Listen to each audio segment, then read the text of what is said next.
Sir అదేవిధంగా అందరికీ ఒక పెద్ద డౌట్ అనేది అరైజ్ అవుతూ ఉంటుంది ప్రతిరోజు.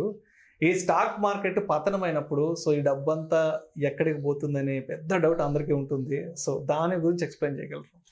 అంటే జనరల్గా స్టాక్ మార్కెట్లో ప్రతిరోజు హెచ్చుతగ్గులు అవుతూ ఉంటాయండి, కానీ డబ్బు ఎక్కడ పోదండి. ఇంకొకటి ఏంటంటే లాస్ట్ క్రాష్ చూసాం, ఇప్పుడు పాండమిక్కి బిఫోర్ పెద్ద క్రాష్ చూసాం. సో అప్పుడు మనకి న్యూస్లో అక్కడిక్కడ హెడ్లైన్స్లో వస్తూ ఉంటుంది, ఇన్వెస్టర్ల సంపద 5 లక్షల కోట్లు ఆవిరైపోయింది అని. సో ఇవన్నీ ఏంటంటే నోషనల్ లాసెస్ అనుకోవచ్చు, రియల్ లాస్ కాదు అది. నేను స్టాక్ కొని పెట్టుకున్నానండి, సపోజ్ నేను ఒక 1000 రూపీస్ పెట్టి నేను కొన్నాను, దాని వాల్యూ 500 రూపీస్ అయింది అనుకోండి, బట్ నాకు 500 నష్టం. కాకపోతే ఎప్పుడు నేను అమ్మితే నష్టం, అమ్మినప్పుడు నష్టం. కానీ నా దగ్గర స్టాక్ ఉన్నంత వరకు అది పేపర్ లాస్ కిందనే కానీ రియల్ లాస్ కాదు. ఈ స్టాక్ మార్కెట్లు క్రాష్ అయినప్పుడు కూడా అదే అండి. సో మన వాల్యూ అనేది తగ్గిపోతుంది, కానీ రియల్గా నష్టం కాదు. యాక్చువల్గా స్టాక్ మార్కెట్లో జరిగేది ఏంటి, ఒకరు నష్టపోతున్నారంటే ఆ డబ్బు ఇంకొకరికి వస్తున్నట్టే. బట్ ఇక్కడ క్రాష్ టైంలో ఏంటంటే అది మనం ఆ లాస్ అనేది నోషనల్ లాస్, అంటే ఏమంటాం మనము ఊహాజనిత లాస్ అన్నట్టు, అంతేగాని రియల్ లాస్ కాదు. రియల్ లాస్ అయ్యేది ఒకరికి, ఇప్పుడు నేను స్టాక్ మార్కెట్లో ట్రేడ్ చేస్తున్నాను, నాకు 1000 రూపాయలు నష్టం వచ్చింది అనుకోండి, ఇంకొకరికి 1000 రూపాయలు లాభం వచ్చినట్టే. అంతేకాని డబ్బు ఎక్కడికి పోదండి, ఒకరి చేతుల్లో నుంచి ఇంకొక చేతుల్లోకి మారుతుంది. ఓకే. సో మనకి జనరల్గా మనం ఏమనుకుంటాము, వారెన్ బఫెట్ గారి గురించి అందరికీ తెలిసే ఉంటుంది. ఆయన కోట్ చేస్తే, stock market is a device for transferring money from impatient to patient. అంటే ఓపిక లేని వాళ్ళ దగ్గర నుంచి బాగా ఓపిక ఉన్న వాళ్ళ దగ్గరికి డబ్బు ట్రాన్స్ఫర్ కావటమే స్టాక్ మార్కెట్ అంటారు ఆయన, మన తెలుగులో ట్రాన్స్లేట్ చేస్తారు. సో ఇక్కడ కూడా అదే అండి. సో ఒకరి దగ్గర నుంచి ఇంకొకరి అకౌంట్ లోకి ట్రాన్స్ఫర్ అవుతుంది డబ్బు, అంతేకాని ఎక్కడికి పోదు.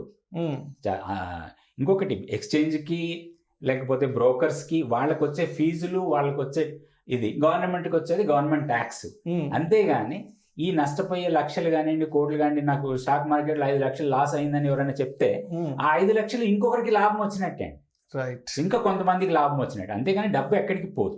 రైట్. రాజేంద్ర ప్రసాద్ గారు, అదేవిధంగా ఈ స్టాక్ మార్కెట్లో ఇన్వెస్ట్మెంట్స్ పెట్టడానికి ఎలాంటి సమయం అనేది అనుకూలంగా ఉంటుంది? స్టాక్ మార్కెట్లో అధిక లాభాలు పొందాలంటే సో ఎటువంటి సమయం అనేది బాగుంటుంది అంటారు?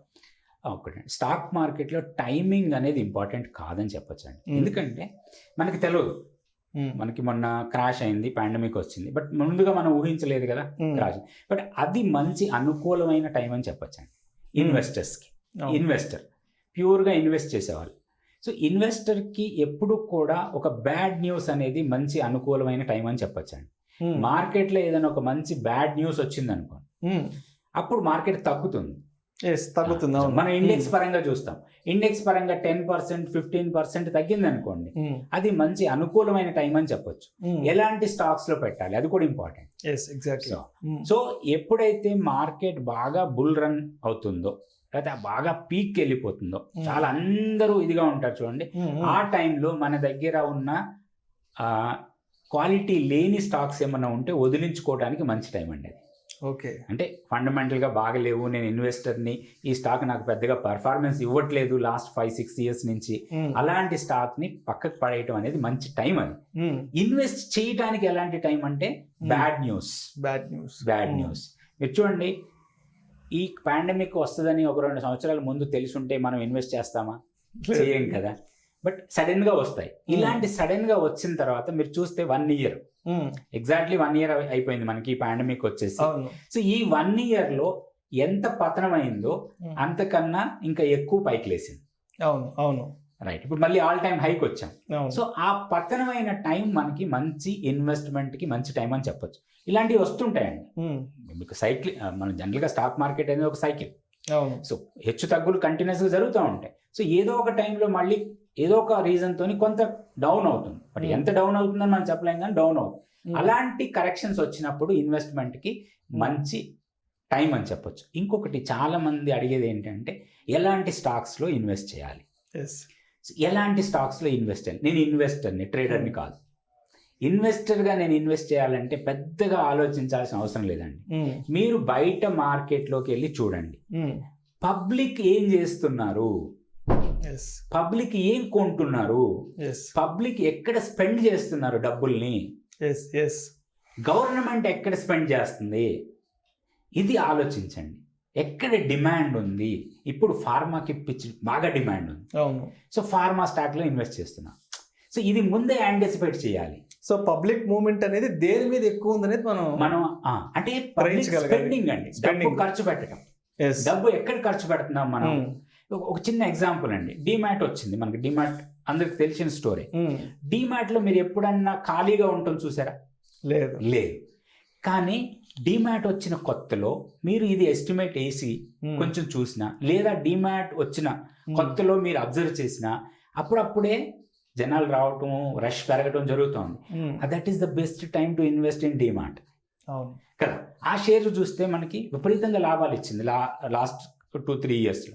సో అట్లాంటి స్టాక్స్ని మనం ఐడెంటిఫై చేయగలగాలండి. ఇంకొకటి సింపుల్ ఉదాహరణ అండి, ప్రతి మనిషి ఒక కంపెనీది ఒక ప్రోడక్ట్ అన్నా వాడతారు. అదే హిందుస్థాన్ యూనిలీవర్ అంటాం. సో మన ఇండియాలో ఉన్న జనాభాలో దాదాపు 90% వాళ్ళది ఒక ప్రోడక్ట్ అన్నా వాడతారండి. డెఫినెట్గా వాడతారు. మంచి స్టాక్ అది. సో అట్లాంటి మనం ఎవరు చెప్పాల్సిన అవసరం లేదండి. సో అలాంటి స్టాక్ లో క్రాష్ వచ్చినప్పుడు ఇన్వెస్ట్ చేసుకోవాలి. అండ్ గవర్నమెంట్ స్పెండింగ్, గవర్నమెంట్ ఎక్కడ డబ్బులు ఖర్చు పెడుతుంది, ఏ ఏరియాలో ఖర్చు పెడుతుంది.